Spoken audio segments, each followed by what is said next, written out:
So, ngayong umaga, we are blessed. So we are going to talk about something that we already know. Pero actually, maraming misconceptions at understanding dito sa verse na to at sa tekstong na pag-aaral natin ngayon, ngayong umaga. Maraming hindi na masyado nakakaintindi kung ano ang tunay na kahulugan ng prinsipyong ito. Alright, so let's start. Let me read this verse for you first. O lahat tayo, basahin na lang natin to lahat kasi lahat tayo ay inutusan na ganito ang gawin. Matthew chapter 6 verse 9 to 10 says, "This then is how you should pray." Paano? Our Father, hallowed be your name. Your kingdom come. Your will be done on earth as it is in heaven. Hallelujah. Praise be to God. Lord, I declare victory in the life of these people. Nawa lahat ng may pandinig at may pangunawa ay maunawaan lahat ng iyong mga sasabihin ngayon through me. In the name of Jesus, I declare victory and anointing to each and every one of you. Amen? Amen. Hallelujah. Dapat pag ganun, you will receive. So, ang sabi niya, doon sa first phrase, no, this then is how you should pray. Wala nang intro, diretso na natin to. Ang title ng ating pag-aaralan ngayong umaga is The Lord's Prayer. Amen. Sabi mo sa katabi mo, ito na yon, The Lord's Prayer. And last week, we talked about the greatest commission. You can be the greatest. Di ba? You can be the best. Kaya ba natin? Can we be the best and can we be the greatest? Kung binigay sa atin the greatest commission, sino dito nakaunawa ng ating pinag-aralan last week about the greatest commission, no? Taught by Pastor Pau. Ano ba yung greatest commission na ibinigay sa atin ng Panginoon? A lot of Christians, no? There are so many Christians out there that is making disciples of themselves. Amen? Kasi yun lang yung alam nila, go and make disciples of all nations, no? So ano yung buo? Go and make disciples of all nations, baptizing them. So this is the Lord's Prayer, mga kapatid, no? Sabi niya, Our Father who art in heaven, sa King James Version, no? Our Father in heaven, hallowed be your name, your kingdom come, your will be done as it is in heaven. So let's talk about number 1, the intention of the Lord's Prayer. What is the intention of the Lord's Prayer? Meron ba dito nakakaalam ng intensyon? O ano ba talaga ang objective ng Lord's Prayer? Siyempre, kanina, no? Mula nung mga nakaraan hanggang kanina, hanggang ngayon. Ang alam ng bawat isa sa atin, the intention of the Lord's Prayer is to provide our needs. Amen po ba? Give us this day our daily bread and forgive us our sin as we forgive our debtors. Tama? Di ba? The objective or the intention of the Lord's Prayer, akala natin nung una, is just to provide our needs today. Di ba? Kasi give us this day our daily bread. No? Somehow, tama naman eh. But the main objective of the Lord's Prayer is Genesis chapter 1 verse 28. God blessed them and said to them, "Be fruitful and increase in number. Fill the earth and subdue it. Rule over the fish in the sea and the birds in the sky and over every living creature that moves on the ground." So the very intention of the Lord's Prayer is the same with the intention of the Greatest Commission.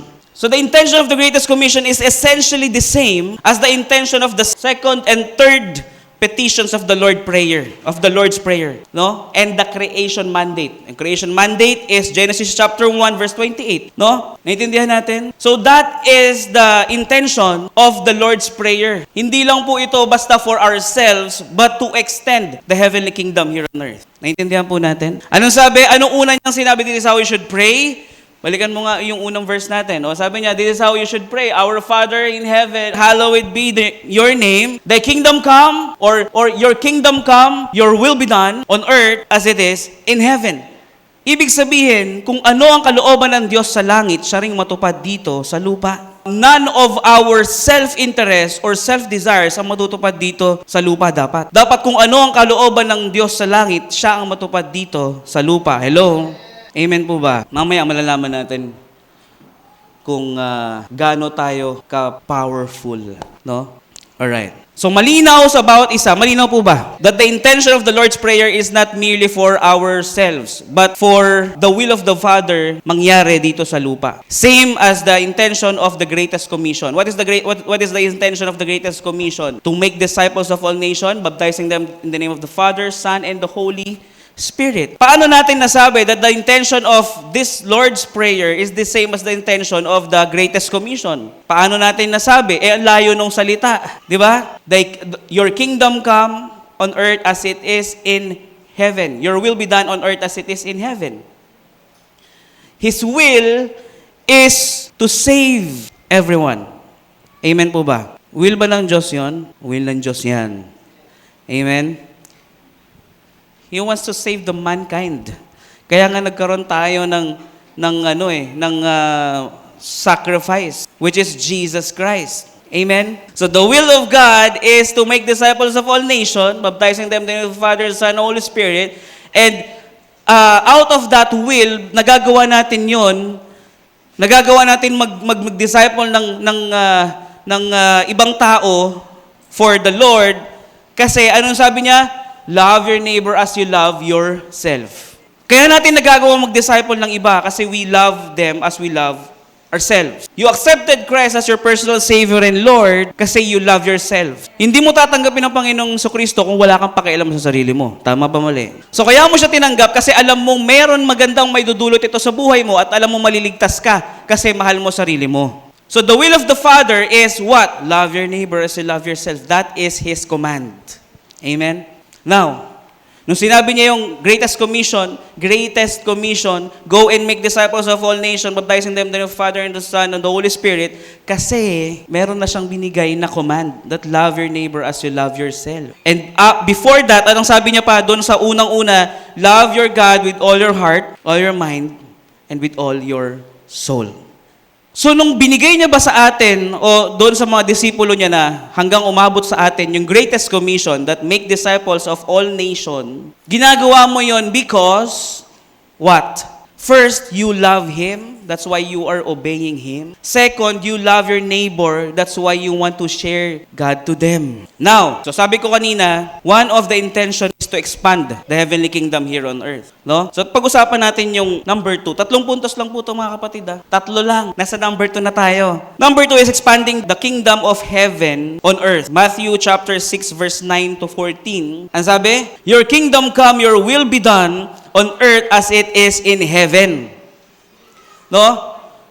So one of the intention of the Lord's Prayer is to extend the heavenly kingdom here on earth. Alam na natin yan, matagal na natin pinag-aralan yan, pero nakakalimutan ng bawat isa. No? Matanong ko, sino nga ba ang nagbigay nitong prayer na ganito?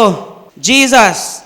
Ano ang sinasabi natin when we worship? Some of our songs, ang sinasabi, I have decided to follow Jesus, no turning back. No turning back, no turning back. 3 times mong sinabi, di ba? The cross before me, the world behind me, di ba? So ibig sabihin, whatever the Lord Jesus says, we follow. Amen? Sino dito nagdesisyon na sundin ng Panginoon at sundin lang siya? Ano sabi niya? This is how you should pray. Your kingdom come, your will be done. Aba, tumatatak na sa isip natin. Tumatatak na ba sa isip natin? Sa lahat ng mga tinuro niya, your kingdom come, your will be done. Hanggang sa Lord's Prayer, hanggang sa prayer niya, your kingdom come, your will be done. So once again, mga kapatid, gusto ng Diyos na madala dito sa lupa yung sistema ng langit. Kailangan manumbalik sa atin yung atmosfera, yung atmosphere ng the kingdom of heaven. So anong kailangan natin? Sa madaling salita, one word, anong kailangan nating ibalik sa atin? Ay, hindi pala one word yun. 2 pala yun. Garden of, 3 pala yun. Garden of Eden. So the Garden of Eden, the Eden means atmosphere o atmosphere.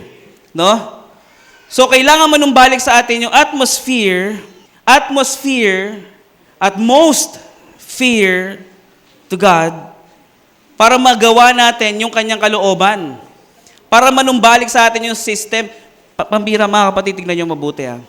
Pagka ang Pilipino nagpunta sa ibang bansa. At antimano ba pagdating niya sa ibang bansa? Hey man, what's up? Ganun na ba agad siya? Ganun na agad? Hindi pa, di ba?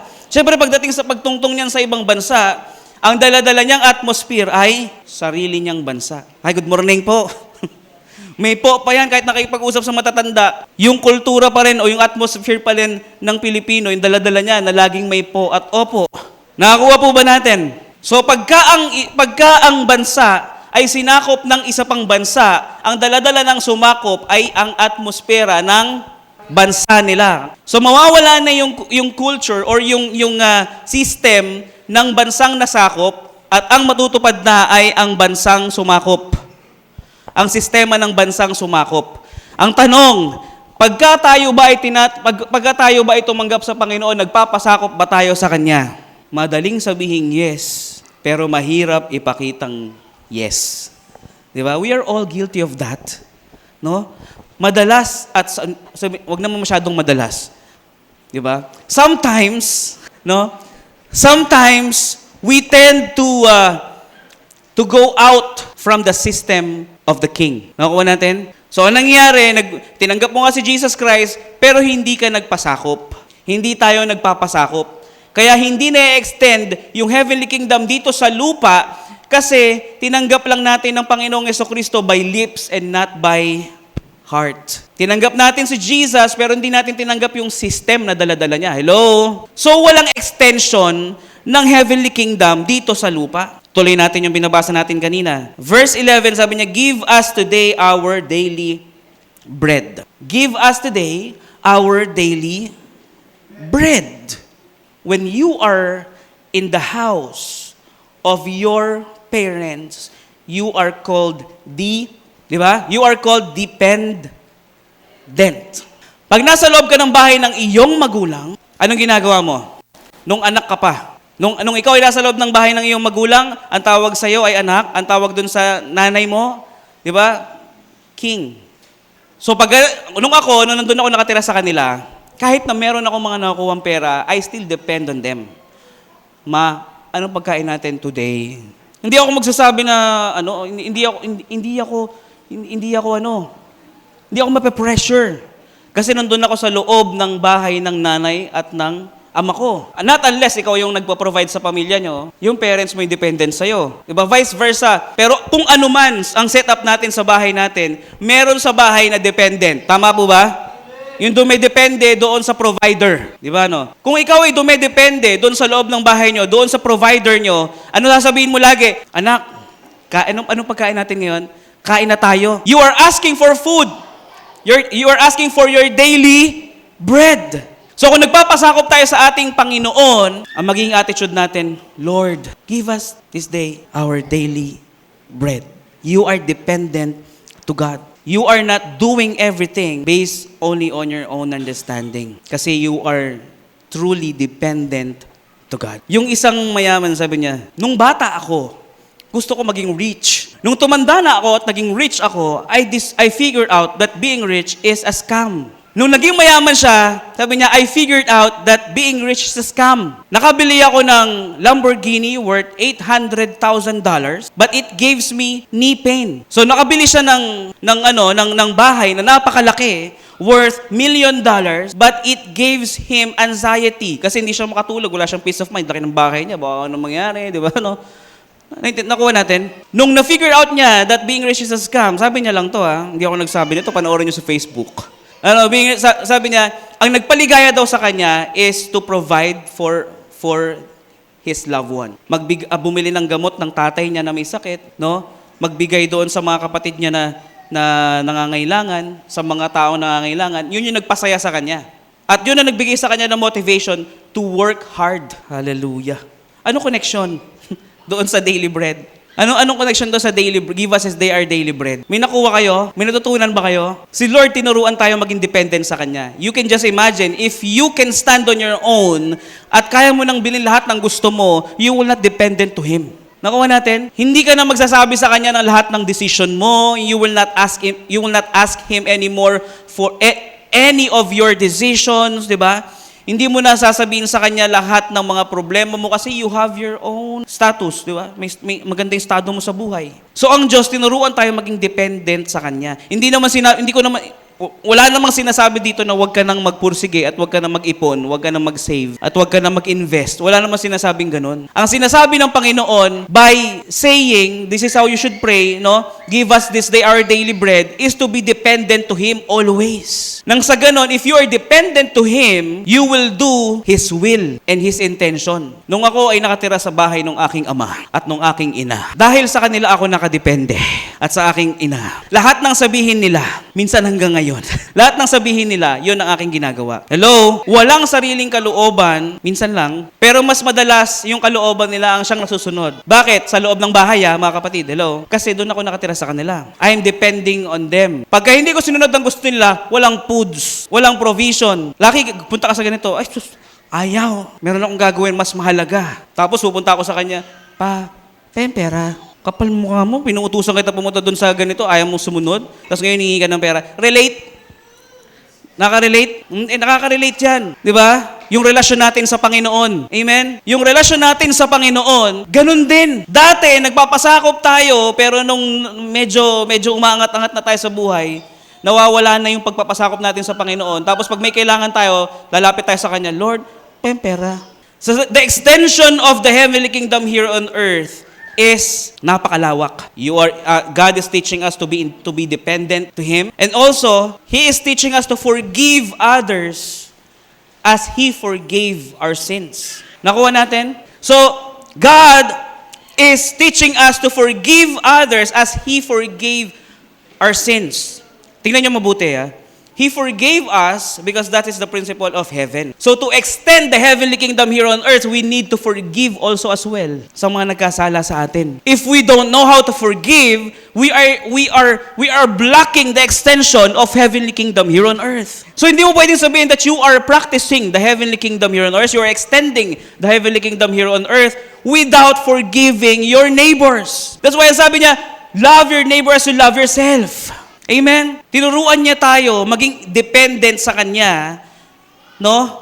Para nang sa ganon, lahat ng sabihin niya ay ating gawin. Tinuruan niya tayong humingi sa Kanya. Amen po ba? Ang problema, hingi tayo ng hingi. Hindi naman natin ginagawa kung ano yung kalooban niya. Ang kinuha natin, yung doon lang sa good part.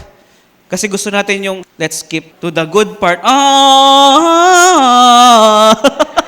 Gusto lang natin yun yung part na yon, pero ayaw na natin yung walang instant talaga sa totoong buhay. Sa Reels lang tsaka sa TikTok may ganun Pero sa totoong buhay, kailangan natin dumaan sa proseso. Tama, di ba? Hindi mo agad nakuha yung magandang itsura ng bahay mo. Dumaan ka sa proseso. Marami kang sakripisyong ibinigay at ginawa. Tama? So hindi pa pwedeng lagi na lang tayo ng ask for daily bread. We also need to forgive others. We need to do it para ma-extend yung heavenly kingdom dito sa lupa. Amen po ba? And lead us not into temptation. Ito pala mga kapatid, no? Tingnan nyo, yung meron pa dito sa verse 12, and forgive us our debts, as we also forgiven our debtors. No? Ito po ang paboritong verse ng mga mahilig mangutang.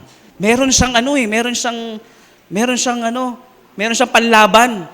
Lalo na pag Kristiyano yung inuutangan. At Kristiyano din siya, naturingan. Tingnan niyo mabuti Mga mangungutang! Kayo ay makinig. Meron na kayong verse na pwedeng ibato doon sa mga uutangan nyo. Mga uutangan, you be aware. Tingnan nyo nangutang ngayon. Pautang naman, kapatid. Magkano? Kahit mga 100K lang. Babayaran ko naman. Di ba, Kahit mga 100K. Babayaran ko naman. Hindi na bayaran. Siyempre, ikaw naman na pinapractice mo yung heavenly kingdom dito sa lupa, gusto mo i-extend, di ba? Hindi na bayaran. Brad, magbayad ka naman, pambihira, hindi ka nagbabayad. Bago yung sasakyan mo, bago yung ganito mo, hindi ka nagbabayad. Bago yung mo. Bro, sabi sa Matthew chapter 6, verse 12, and forgive us our debts, as we also forgive our debtors. So lahat ng mga utang na yan, dapat patawarin mo ko kung paano ka pinatawad ng Diyos sa utang mo sa Kanya. Magpasalamat po sa akin lahat ng mga mangungutang at binigyan ko kayo ng verse. Pero sana magbayad. Verse 13, and lead us not into temptation, but deliver us from evil one. No? You are asking for, you're asking God to deliver you from the evil one or not to lead you into temptation. You are asking Him clearly, lead us not into temptation. Ibig sabihin, you are asking for His guidance. Pagka gina-guide ka ng isang tao, you are depending on Him. Tama, mali? So, sinabi mo, lead us not into temptation. Inilalayo tayo ng Diyos doon sa temptation, pero ikaw pinipilit mong subukan yung temptation. Tama, mali? Because of curiosity. Ano ba ang isang nagpa-fall sa man? Di ba curiosity din? Di ba? Pinagawa siyang curious ng serpent. Paano po 'yon? 'Di ba? Ang tao, pag pinaikot-ikot mo na yung mga salita, naku-curious na 'yan. Tama, mali? 'Di ba? Marami kasing napag-aralan namin 'yan sa sa marketing. Sa marketing, maraming strategy para ma-deceive ka. 'Di ba, no? Oh, si AJ alam 'yan. Marketing ka, 'di ba? Oh. Kaya sa mga marketing dito, mag-ingat kayo kasi marami silang alam sa strategy. Naintindihan natin? So God is teaching us to be the only key for us to extend the heavenly kingdom here on earth is to be fully dependent to God. Hindi natin kayang extend ng heavenly kingdom dito sa lupa if we are not dependent to God. That's the only key, mga kapatid. Yun lang po talaga bottom line nun. We need to be fully dependent to God. In everything we do, sabi, when whatever you do, whenever you eat or drink, do it for the glory of God. Diba? Mahirap gawin, pero kailangan gawin. And that's what you called discipline. Amen po ba? Again, sabi ko nga nung Wednesday, yung wala dito yung iba, no? Hindi mo masasabing you are serving God kung ang lahat ng ginagawa mo ay pabor sa'yo at komportable ka. Service is uncomfortable. It is not comfortable. When you are doing service, mga kapatid, makinig po kayo mabuti. Pag kayo ay naglilingkod, hindi to komportable. Pagka hindi mo gusto yung ginagawa mo, that is discipline. Pagka gusto mo yung ginagawa mo, walang disiplina doon. Tama, mali? Pag kumakain ka ng masarap, kasi gusto mo yun. Di ba? You're just spoiling yourself. Amen? Oh, nakuha natin. Pero pag pag hindi mo kinakain yung gusto mong kainin, ibig sabihin, dinidisiplina mo yung sarili mo for the sake of yourself. Para sa'yo din naman. Di ba? Discipline is defying your desires, your wants, your own desires, your flesh. Amen po ba? Depending on God is not easy. We need to sacrifice to serve Him. Amen? So we better check ourselves, no? Alam mo, the yoke of God is light. Amen? His burden is light. Sino po dito ang gustong magpasakop sa Panginoon once again? No? Makikita rin po natin yan sa Luke chapter 11 verse 2 to 4. Same din nung binasa natin kanina. Version naman ni Luke. No? So this instruction from God call believers to participate by both prayer and action in the expansion of His heavenly kingdom here on earth, as it is in heaven, to whatever extent that is possible before Christ's second coming. Lahat ng pwede natin gawin to extend the heavenly kingdom here on earth, gawin na natin before the second coming. Amen? Kayang gawin eh. Tama? Hindi po pwede yung aantay natin yung consummation of the kingdom bago natin magawa yung kalooban ng Panginoon sa buhay natin. Di ba? Para saan pa lahat ng katuruan ni Jesus Christ kung wala naman tayong i-apply? Amen po ba? If we do this, tingnan niyo mga kapatid, pagka ang magulang natutuwa sa anak, lagi siyang sinusunod, binibili lahat ng gusto. Ay, anak, anong gusto mo ngayon? Anong gusto mo? Ha? Uy, naglilinis ah. Mukhang may gusto kong bilhin ah. Anong gusto mo? Gusto ko po ng house and lot, tay. Sa sobrang tuwa sa'yo ng magulang mo, di ba? Sobrang yaman ng nanay at tatay mo. Sige anak, kahit 6 years old ka pa lang, may house and lot ka na. We can please God by having faith and action. Amen? Hindi pwedeng faith lang na walang action. We need to act. Amen po ba? Now, sino po dito mga kapatid ang alam ang ibig sabihin ng agreement?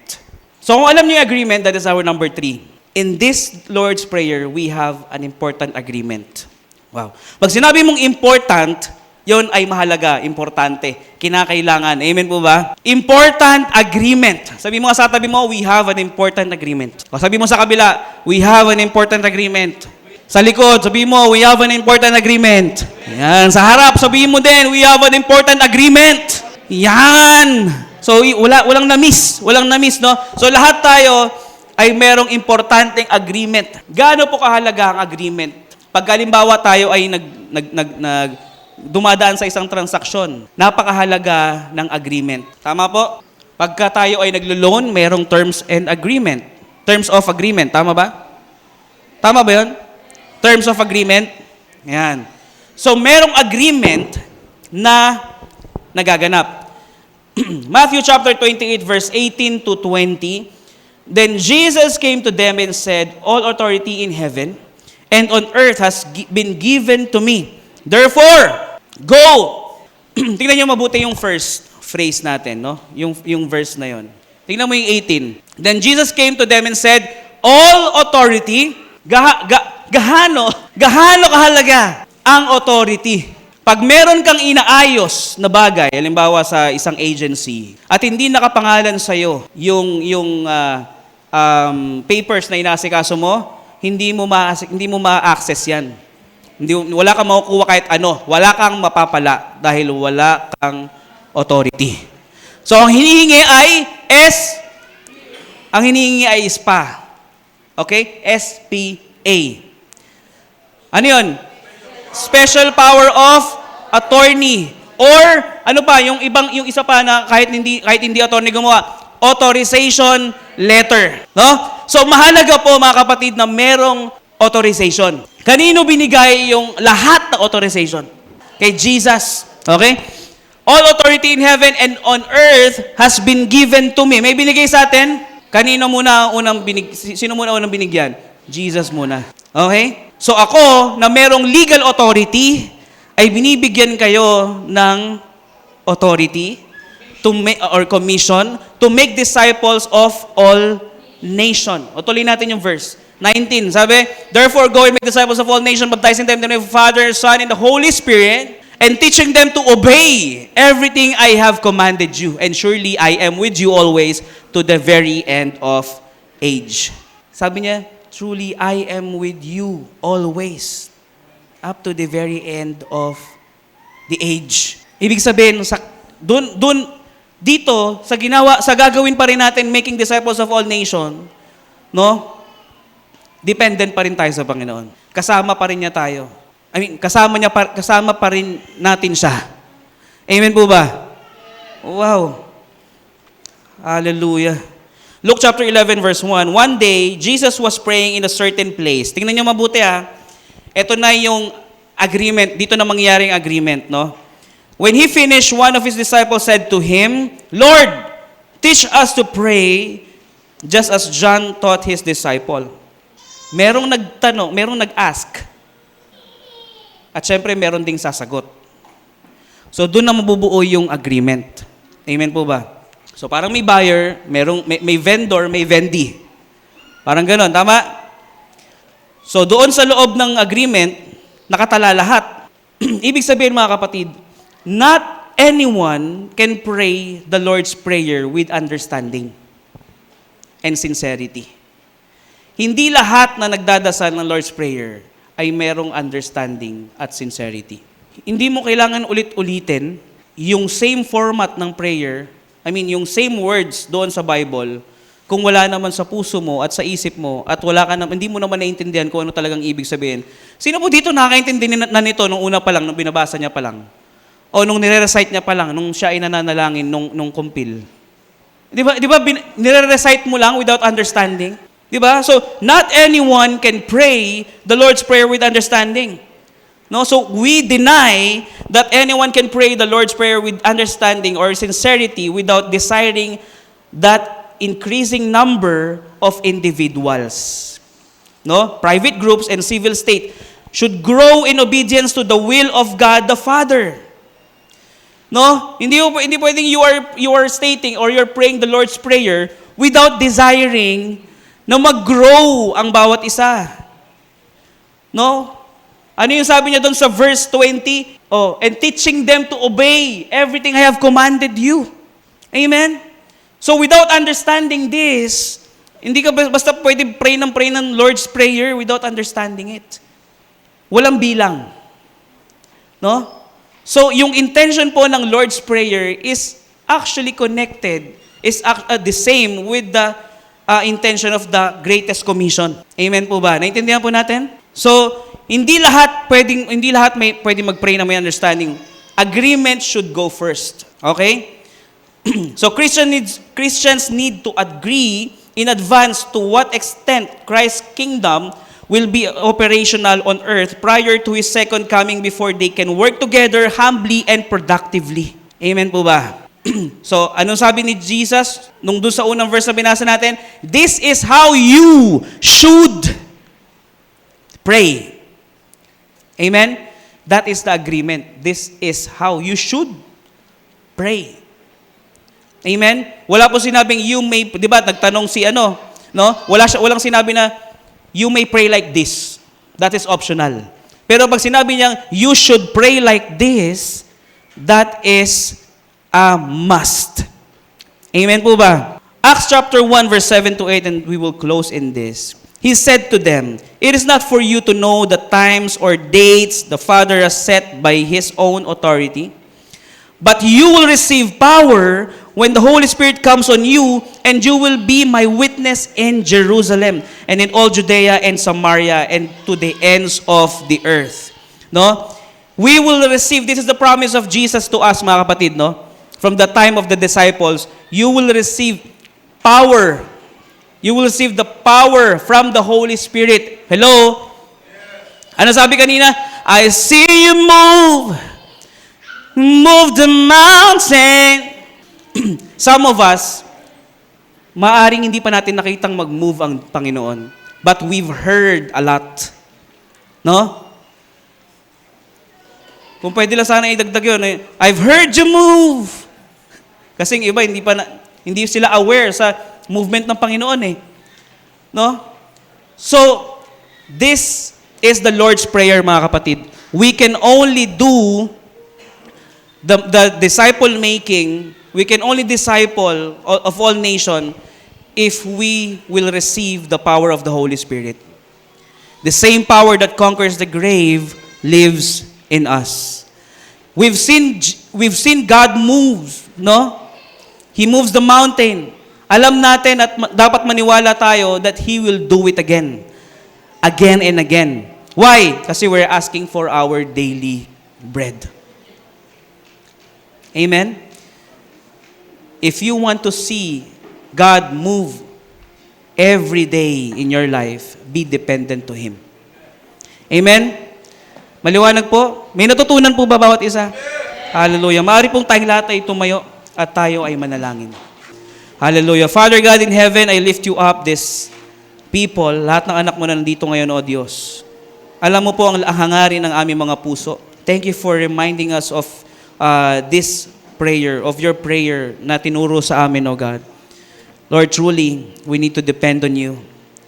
In every teaching na tinuturo mo sa amin, we really need to depend on you.